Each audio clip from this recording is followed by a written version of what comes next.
एक ऐसी व्यवस्था है कि जो व्यवस्था हमारे विचारों की शुद्धता को वापस लाने का काम करते हैं, जिनके सानिध्य में जाने के बाद हमारे विचारों की शुद्धता को हम वापस ला सकते हैं।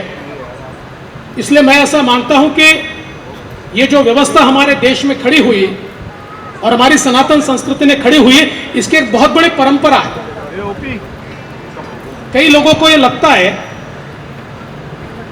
कि हमारे देश का जो इतिहास है, जो अंग्रेजों ने लिखा वही इतिहास सही है, किंतु अंग्रेजों ने केवल वो इतिहास लिखा जो इतिहास हमारे समाज का तेजोभंग करना चाहता था, जो ये बताना चाहता था कि ये हिंदू संस्कृति या सनातन संस्कृति, ये दकियानूसी संस्कृति है, ये किसी भी प्रकार से कोई दिशा नहीं दे सकती, क्योंकि अंग्रेज जानते थे कि हमारी संस्कृति की जड़ें, हमारी सभ्यता की जड़ें इतनी मजबूत है कि अगर ये जड़ें जड़ से नहीं हिलाई तो हमारे ऊपर राज नहीं किया जा सकता।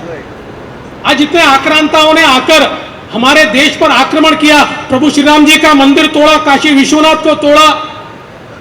इसका कारण क्या था? वो जानते थे कि जब तक आस्था के ऊपर प्रहार नहीं होगा तब तक ये आस्था समाप्त भी नहीं होगी और ये सनातन धर्म समाप्त भी नहीं होगा। लेकिन वो जानते नहीं थे कि सनातन धर्म ये इतना मजबूत है क्योंकि ये सत्य के आधार पर खड़ा धर्म है, ये प्रकृति के आधार पर खड़ा धर्म है, ये आचरण को और आचरण की शुद्धता को महत्व देने वाला धर्म है।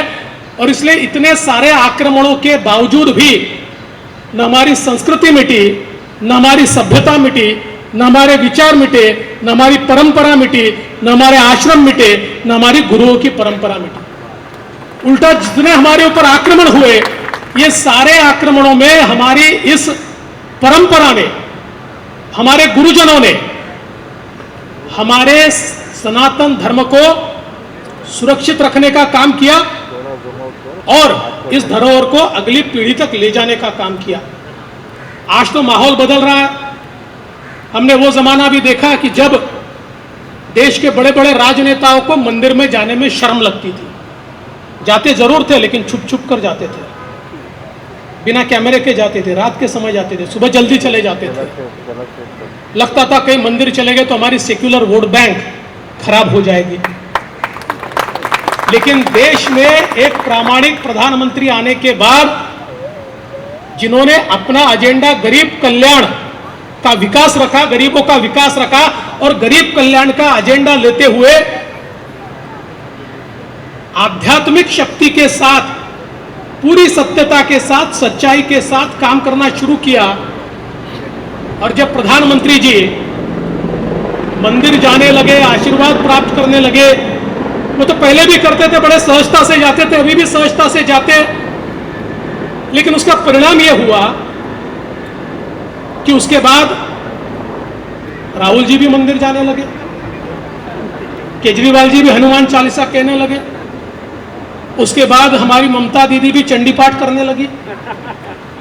तो मैं ये मानता हूं कि कम से कम ये तो हुआ कि अपने आप को सूडो सेक्युलर कहने वाले, मंदिर जाने से जो डरते थे, बचते थे, वे सारे के सारे लोग अब ये मानने लगे कि अपने धर्म का अधिष्ठान करना, उसमें शर्म की बात कोई नहीं है, लज्जा की बात नहीं है, तो गर्व की बात है। और इसलिए मैं ऐसा मानता हूं कि एक बहुत बड़ा बदलाव हमारे यहां आया है। और वैसे भी हमारे सभ्यता की जड़ें ये बहुत मजबूत है। अभी तो नए नए संशोधन हो रहे हैं और हमारे जो इतिहास तज्ञ हैं, हमारे जो डीएनए एक्सपर्ट्स हैं, इन्होंने तो अब सब प्रमाण ये हमारे सामने रखा है कि दुनिया की सबसे पुरानी सभ्यता ये भारतीय सभ्यता है। इससे पुरानी कंटिन्यूअस कोई भी सभ्यता यहां पर नहीं है। ये आज ध्यान में आया। अंग्रेजों ने तो गलत पाठ पढ़ा दिया था, कहते थे आर्य बाहर से आए थे, यहां तो द्रविड़ थे, उनके साथ संघर्ष हुआ, फिर द्रविड़ों को दक्षिण में जाना पड़ा, आर्यों ने कब्जा कर लिया। इस प्रकार का गलत इतिहास हमको पढ़ाया जाता था। लेकिन अब डीएनए के संशोधन के बाद नए नए खुलासे बाहर आ रहे हैं और उसके बाद यह पूछा गया कि कि अगर आर्य बाहर से आए थे तो फिर संघर्ष कहाँ हुआ बताइए। जब संघर्ष होता है तो कहीं ना कहीं जगह होती है, कहीं ना कहीं युद्ध होता है, कोई नहीं बता पाया। फिर इन्होंने थियरी चेंज कर दी, कहने लगे नहीं जी बाहर से आकर युद्ध नहीं किया था, वो तो घूमते घूमते आए थे, घूमते घूमते आए थे तो फिर कहाँ बसे, कैसे बसे, लोग कहाँ से कहाँ गए, ये भी नहीं बता पाए। लेकिन मुझे इस बात की खुशी है कि अब ये जो डीएनए का सारा मसला सामने आया और उसके बाद हमारे पुणे के प्रोफेसर शिंदे हैं या हमारे अभिजीत चावड़ा जैसे संशोधक हैं, इन्होंने जो चीजें सामने रखी, आज राखी गढ़ी जैसी या बिरहाना जैसी जो हमारे देश की विरासतें साथ में मिली, हम तो मोहनजोदड़ो और हड़प्पा की बात करते थे, उससे भी 4000 साल पुरानी सभ्यता हमारी मिली। और ये सारी सभ्यता में बिल्कुल कंटिन्यूअस इस प्रकार की जिसमें कोई भी खंड नहीं हुआ, इस प्रकार की ये सारी सभ्यता, और इस सभ्यता में ये पाया गया कि डीएनए का हैप्लो ग्रुप होता है, में बसता हो, चाहे कन्याकुमारी में बसता हो, बंगाल में बसता हो या गुजरात में बसता हो, हर भारतीय का हैप्लो ग्रुप एक है। तो ये जो थियरी थी कि आर्य अलग है, द्रविड़ अलग है, भारत में 2 संस्कृतियां बसती है, ये सारी थियरी को खत्म कर दिया। और इतना ही नहीं, तो हमारे यहां पर अब इस डीएनए ने यही बात को भी समाप्त कर दिया, जो हमारी जाति व्यवस्था में ये कहा जाता था कि ये कोई श्रेष्ठ है और ये कोई कनिष्ठ है और जन्म से कोई बड़ा है और जन्म से कोई छोटा है। तो इस देश के अंदर चाहे वो अंडमान का आदिवासी हो या बंगाल का ब्राह्मण हो या उत्तर प्रदेश में जिसको हमने दलित का ऐसा व्यक्ति हो, सभी का डीएनए एक निकला। तो हम सब एक बाप की संतान है, एक धरोहर को लेकर हम सब लोग इस देश की सभ्यता में जी रहे हैं। ये सारी चीजें बाहर आई और इसके साथ साथ ये भी आज हमारे संशोधकों ने इस बात को भी प्रतिपादित किया कि दुनिया का सबसे पुराना अगर कोई टेक्स्ट है, सबसे पुराना कोई लिपि या कर कोई पुस्तक है तो ऋग्वेद है। और ऋग्वेद के अंदर सरस्वती नदी का वर्णन है, और सरस्वती नदी का इस प्रकार का वर्णन है कि एक ऐसी नदी है जो नदी नहीं नद है, जो बहती है और जब पूरे तरीके से बहती है तो कैसे उसका आवाज आता है, किस प्रकार से उसके बाढ़ के कारण विपदाएं आती है, ऐसा सारा वर्णन है। और हमारे शास्त्रज्ञ ये कहते हैं कि इस वर्णन का अर्थ यह है कि जब सैटेलाइट से इसका मैपिंग किया गया और इसका कार्बन डेटिंग किया गया तो ध्यान में आया कि इस प्रकार से सरस्वती नदी बहती कब थी, 9000 साल पहले। 9000 साल पहले इस प्रकार से बहती थी, तो कम से कम 8 से 9000 साल पहले ऋग्वेद की रचना तो कम से कम की गई है। तो दुनिया का आज सबसे पुराना जो रचना है वो 4 से 5000 साल पुरानी है, लेकिन उससे भी कई साल पुरानी, उससे कितने साल पुरानी है ये तो हमको पता नहीं है, पर कम से कम इतनी पुरानी तो ये रचना है। इस प्रकार की सारी बातें आज सामने आ रही है और ये कोई मेरा संशोधन नहीं है, मैं तो ये सारी चीजें पढ़ता हूं, सुनता हूं, उसके माध्यम से आप तक पहुंचाने की कोशिश करता हूं। आप लोग भी ये सारे संशोधन देख सकते हैं। अब ये सारे संशोधन जर्नल्स में प्रसिद्ध हुए। पहले जब हमारे संशोधक इस प्रकार का संशोधन करते थे तो यूरोपियन जर्नल उसको छापते नहीं थे, अब ऐसा नहीं है। अब यूरोपियन जर्नल भी छापते हैं, अमेरिकन जर्नल भी छापते हैं, क्योंकि दुनिया में अब पूरे विज्ञान के साथ, सबूतों के साथ हमारी सभ्यता की पुराने होने की इस बात को प्रतिपादित किया गया है। और इसलिए मैं ऐसा मानता हूं कि हम सबको ये विश्वास होना चाहिए कि एक बहुत बड़ी परंपरा का निर्वाह हम लोग कर रहे हैं और उस परंपरा में हमारे पूज्य संत गणों की एक उनकी बहुत बड़ी भूमिका रही है, उसको बचाने में, उसको समृद्ध करने में, उसको आगे ले जाने में। और विशेष रूप से आद्य शंकराचार्य जी का तो हम सबके ऊपर ये उपकार है कि जिस समय शायद ये परिस्थिति थी कि धर्म समाप्त हो जाता, ऐसे समय फिर एक बार उसको प्रतिष्ठित करने का काम उन्होंने किया और उसी परंपरा को चलाते चलाते उसी परंपरा के एक निर्वाहक आदरणीय हमारे महामंडलेश्वर स्वामी विश्वेश्वरानंद गिरी जी महाराज, आज इनका अभिनंदन करने का अवसर हमको मिला। मैं ऐसा मानता हूं कि हम सब लोग बहुत ही भाग्यशाली है। हम तो गुरुओं के लिए क्या मांग सकते हैं, उनसे हम मांगते हैं, हम उनके लिए तो कुछ मांग नहीं सकते। फिर भी ईश्वर से तो मांगा ही जा सकता है। इसलिए ईश्वर से इतनी प्रार्थना करते कि ईश्वर उन्हें दीर्घ आयुष्य दे, उन्हें बहुत अच्छा आरोग्य दे और सैकड़ों सालों तक, अभी तो 85 साल पूरे हुए हैं, लेकिन जब 100 साल पूरे हो तब भी इसी प्रकार का मौका मिले और हम सब संयोजक हैं।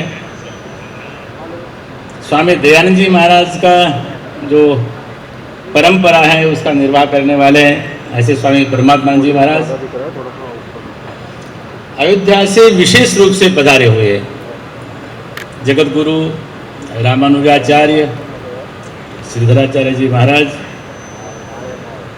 हम लोग हमेशा ही मंच पर रहे हैं श्री राम जन्मभूमि के आंदोलन के समय से ही। साथ साथ में हमारे प्रणवानंद जी महाराज महामंडलेश्वर वृंदावन से पधारे हैं, हमारे साथ में चलने वाले हैं संगच्छध्वम समोदध्वम। साथ में हमारे परम श्रद्धेय महामंडलेश्वर स्वामी शंकरानंद सरस्वती जी महाराज मुंबई में रहते हैं। हमारे वयोवृद्ध महामंडलेश्वर स्वामी अभेदानंद गिरी जी महाराज। और ये सब लोग जिनको आशीर्वाद देने आए हैं, भविष्य का आशीर्वाद देने आए हैं, ऐसे युवा नेता जो इस देश, इस राज्य का 5 वर्ष तक कुशल शासन किया निर्विवाद रूप से, और जब अपना भाषण समाप्त अंगीकारला आहे आणि त्यामुळे त्यांच्याकरता सेक्युलरिझमचा अर्थ लांगुल चालन आहे आणि देशामध्ये सातत्याने ही जी ओरड चालली आहे की कुठेतरी सांप्रदायिकता वाढते आहे, याचं कारण जर काही असेल तर या पक्षांनी ही जी काही लांगुल चालन केलं आहे, या लांगुल चालनामुळेच अशा प्रकारची परिस्थिती उभी होते आणि म्हणून त्याच्या प्रमाणासहित मी काल हे ट्विट केलेले आहेत। मला असं वाटतं की माझे ट्विट हे पुरेसे बोलके होते, त्याच्यावर आलेली प्रतिक्रिया त्याहीपेक्षा बोलकी आहे, त्यामुळे त्या ट्विटचं महत्त्व काय हे सगळ्यांच्या लक्षात आलं आहे। त्याच्यावर जास्त बोलण्याची आवश्यकता असं मला वाटत नाही। हिंदी में देवेंद्र जी जानना चाहेंगे, कल आपके ट्वीट के बाद से सियासत गर्म है कि आपने पवार साहब को या लिखा कि हिंदू को लेकर। देखिए, सीधी बात यह है कि चाहे वो 370 का मुद्दा हो या कश्मीर फाइल का मुद्दा हो, लगातार ये कहा जाता है कि सांप्रदायिकता बढ़ाने का प्रयास हो रहा है, सांप्रदायिकता बढ़ाने का प्रयास हो रहा है।